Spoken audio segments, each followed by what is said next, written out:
Hey guys, it's Chevy JP86 again with another video, and this video is going to be on the Dreamcast and the PS2 and why the PS2 prevailed and why the Dreamcast failed. Okay, Dreamcast. It came out September 9th of 1999 in North America. I think it debuted in Japan a year earlier. The launch lineup for the Dreamcast was stellar. Here she is in all its glory. The Dreamcast was brought out at the wrong time, unfortunately. It came out when the PS1 and the N64 were still popular. So a lot of people were just like, oh, I'm still having fun with my N64 and my PS1, so why would I want to move on to another system?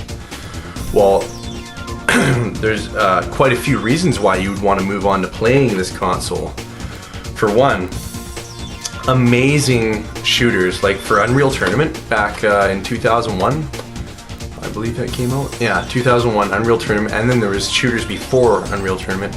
But just to state something for back in 2001, Unreal Tournament was well played on the Dreamcast, considering Sega Net had an online server for it, so you could play online via the dial-up modem, which is awesome for back in the time. 56K modem.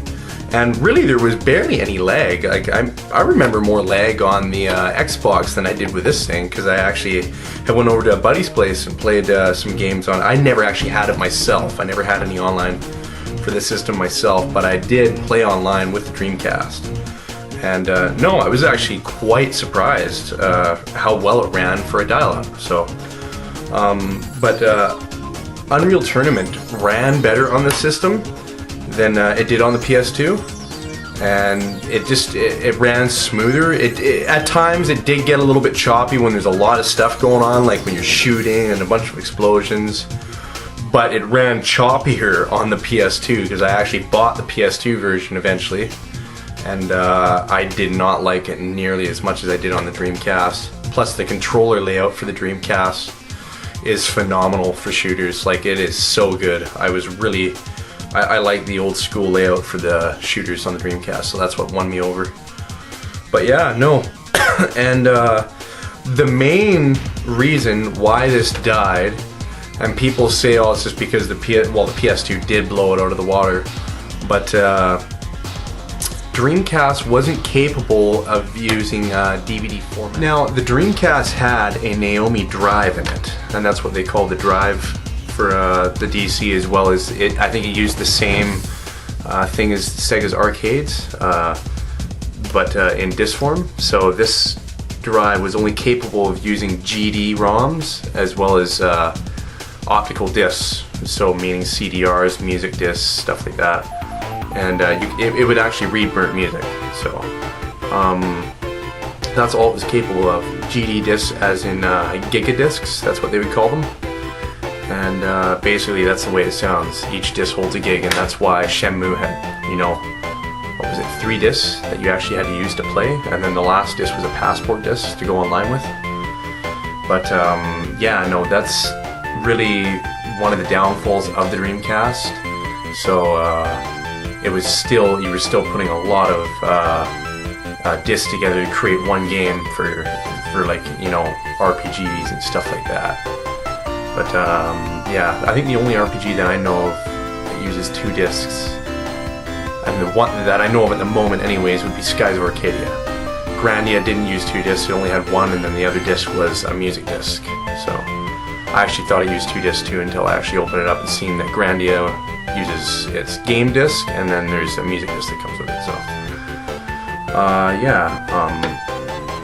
and it's really a shame that the Dreamcast died that way. And it also, the thing with the Dreamcast too, why it actually met its demise, is because people found a way to crack the code on all the games, so that you could basically get past all the copyright stuff to play burnt games on the Dreamcast without modding this thing. You don't even have to open it up. You just gotta download all the right files onto the disc so that you can actually play it. And you can actually play the games on the Dreamcast without even a boot disc.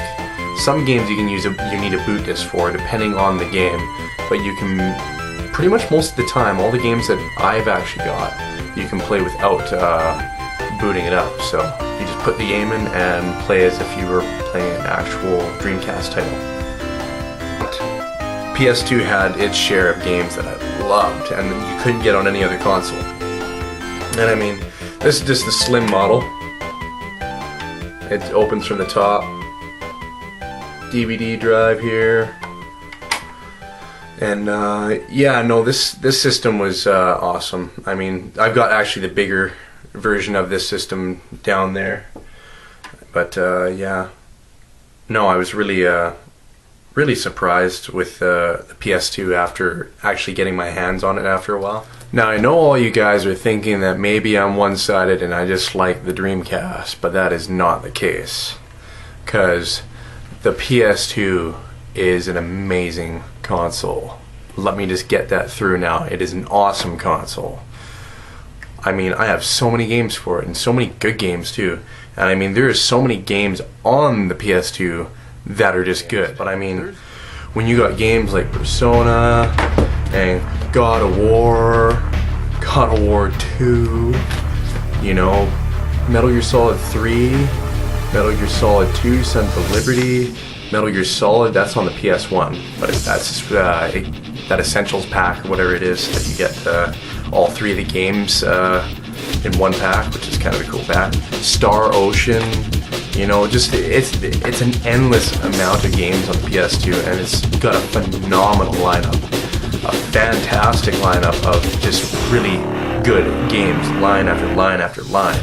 So I mean, don't get me wrong, I mean, I love my Dreamcast to death, but PS2, since the lifespan was, you know, so much longer, they had all that amount of time to put out really stellar titles. The main strong point of the PS2 was the RPGs that came out on it, and that's what everyone wanted to see, and the PS2 is very well known for it. RPG system, you know, Dreamcast is the arcade system. It had its RPGs too, but it's an arcade system.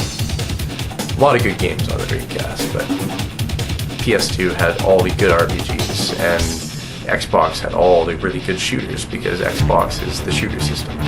You know, every system's got its classification. And the PS2 did really well, and it's still doing well. So I mean, I gotta give Sony props for making a really good console and making it last as long as it has. I mean, they still sell PS2s in the store. Like, I mean, they still sell them brand new, so you can kind of tell which system won overall. Actually, I didn't put on my other collection video of the PS2. I got, yes, Devil Summoner 2, Redo Kuzunoa versus King Abaddon, I think it is. I got the collector's set, so I don't think I've shown you guys this before. This is awesome. I was very glad to pick this up at EB. So I was pretty stoked when I got that. But yeah, no, the PS2, like, I know I say a lot about the Dreamcast, but I really like the PS2 as well, so don't get me wrong, I'm no fan of just one console. Well guys, that pretty much concludes the episode of the Dreamcast and the PS2, and what I had to say about both of them, and why Dreamcast failed, PS2 took the cake. And a lot of people knew that anyways, but there's quite a few people out there that just don't have it right and just say PS2 was better, Dreamcast sucked. Well, sorry, that's not the case. There's a huge backstory. So, and which you guys pretty much already know, or you heard from me. Just stay tuned for the next episode, guys. Take care.